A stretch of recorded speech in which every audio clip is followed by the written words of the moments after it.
ABC 10 meteorologist Brenden Mincheff here with a look at the forecast in Southern California, but also, of course, here at home in Northern California. We'll start down in SoCal. Unfortunately, we've got more red flag warnings out there across the region, and some of these are going to be what we call particularly dangerous situations. So extreme fire weather conditions, wind gusts 50 to 70 plus miles per hour. That's especially true in the mountains of LA County and as you work your way into Ventura County as well. This is going to be some major fire risk. So make sure if you have friends, family down there, they're not letting their guard down, stay fire ready. The winds are going to be very strong, not quite as strong as last time, but still very strong, more of a typical Santa Ana setup.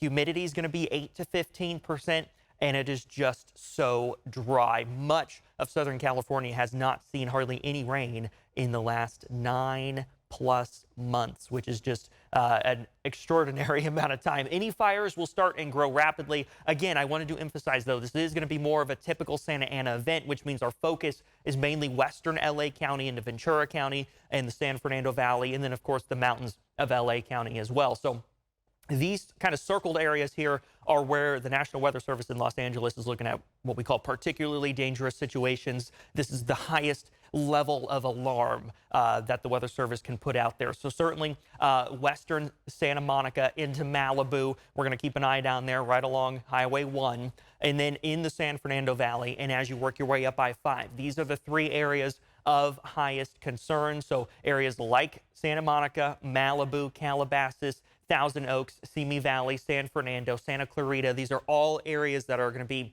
in that highest level of fire danger. We'll take a look at the winds, and I'll point out here, there is the Eaton fire, there is the Palisades fire. I've put the outlines there on the maps. The winds are in a little bit different of a spot than where they were last week, and they're not quite as strong, with much more of the focus, again, being western LA County into Ventura.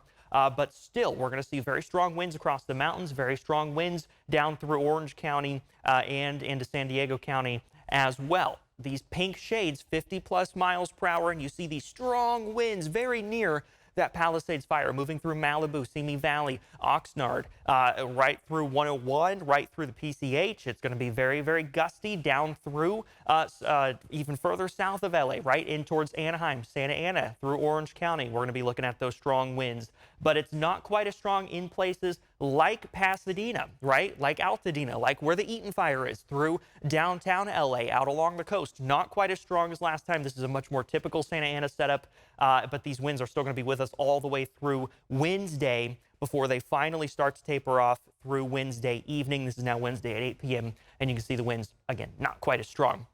This is prime time, though, for Santa Ana winds. December, January, February, each average about 5 Santa Ana wind events per month. What is not typical is how dry it is. Look, we've seen almost no rain down in Southern California this water year. It is the second driest start to a water year for downtown LA, with records going back to 1877. Palm Springs, the second driest since 1922. San Diego, the driest, with records going all the way back to 1850. Up here in Northern California, it's a very different story. Eureka, since 1886, this is the 12th wettest start to a water year. So the contrast across the state is quite surprising. Back here at home, highs on Monday, upper 50s, low 60s. This is going to be the pattern really for the next couple days before highs do start to drop headed through the rest of the work week. It's also been breezy today, but those winds are dying down headed in to the overnight into Tuesday as well. So winds down in Southern California. Up here in Northern California, we're much quieter. Temperatures dropping as well. By the end of the week, we're looking at highs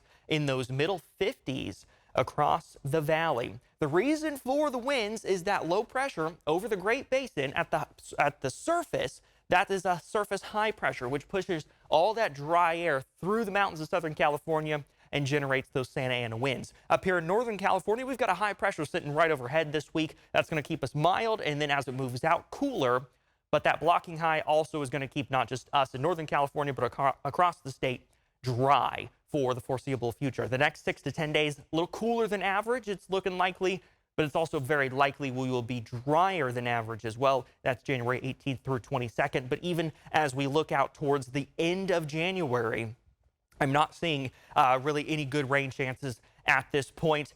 Temperatures the next couple days in the 60s, then we're in the 50s beyond that, headed in towards the later part of January. But again, lots of sunshine, we stay dry.